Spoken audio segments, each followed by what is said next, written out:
So I caught myself doing something a couple of nights ago, and I've been sitting with it since because I think it says something a lot bigger than just like one conversation with another person. And like I was in my piano practice room, like just practicing, and I ended up calling this girl I've been talking to for a couple of weeks, and somewhere there in that call, I remember like she mentioned something just casually, and I noticed myself doing this thing in real time. I was explaining it away before she'd even finished said the sentence. And I want to be honest, like that's the part that actually got me. Not what she said, but like how fast I moved to defend it. Like there was no gap between hearing it and rationalizing it. And I think most people would just call that like being open minded, giving someone the benefit of the doubt, like whatever. But I don't think that's what was happening inside me. I think what was happening is just like there's the other version of me that shows up whenever I start to like someone, and that version has this like one job, like which is to make sure nothing gets in the way.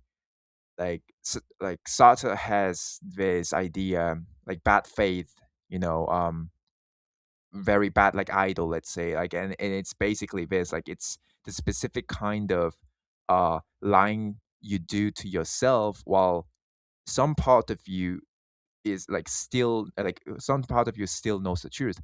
It's not ignorance. Like ignorance is easy, you just don't know. Bad faith is worse because like you do know, some layer of you knows exactly what you're doing, and you build the story anyways. Like you perform the not knowing you, and that's exactly what I caught myself doing. Like some part of me checked the thing she said, like ran it against what I used to believe before like mattered, and immediately started drafting like the defensive arguments before I even asked myself if the defense was true. And I think the reason this even happened, like this scares me a little, is because I can feel how strong that version of me is getting. The more I like someone, the louder it gets and the stronger it gets. It's not loud in an obvious way. It doesn't announce itself. It doesn't get addressed itself. Like it just kind of quietly takes the wheel, and it's got this whole pitch ready. Like it's like you've been alone this whole time, the gym, piano room, alone, alone, alone. So what you do actually um know about this, like let me handle it. And the scary part isn't that it's wrong, like necessarily. The scary part is how convincing it is, because it's using my own voice. Like because here's the thing about bad faith that I think people miss.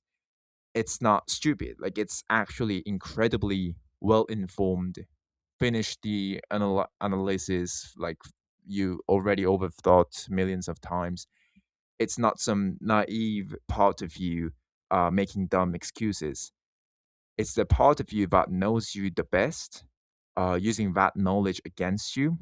So like it knows exactly which past version of yourself to discredit to make the present decision feel safer.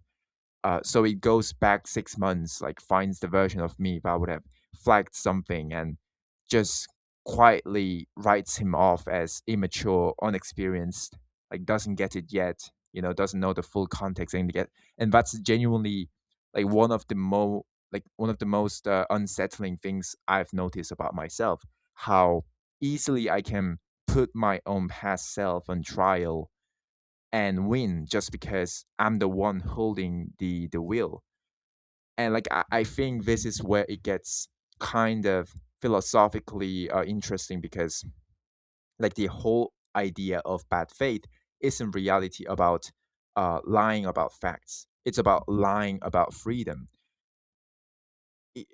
like it's his whole point is that we are always more free than we want to admit, and bad faith is the escape hatch from that freedom. Like it's easier to tell yourself, I know myself best, I have the full context, I'm in control, than to sit with the fact that, like, no, actually, you could still be making this exact same category of mistake you had made, like you made before, if you know, like before when you didn't know anything else.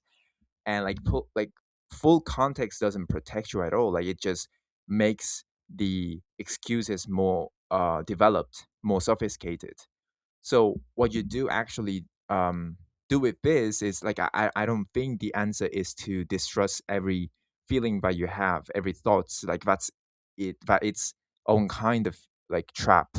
I think the answer is smaller and less satisfying than that, which is just catching it, like literally just noticing the moment the explanation shows up, let's say like faster than the question did, because that's the speed is the tell, like is the sign. If you hear, like, if you tell yourself, if you hear something and your very next move is a justification instead of a question, like that's usually not mindedness, like that's just the other version of you already taking control. And I think that's basically where I am at right now. Like, not with some clean resolution, not with, oh, I figured myself out. Just like sit this one small rule I'm trying to actually hold on to, which is ask before you explain. So like, let the question come first, because the version of me that skips straight to defending isn't protecting me from misjudging the situation, or her in this case. Like he's protecting himself from having to actually pay attention.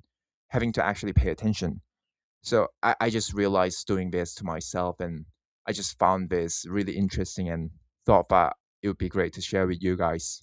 And that really is about it in this video. Thank you guys for listening.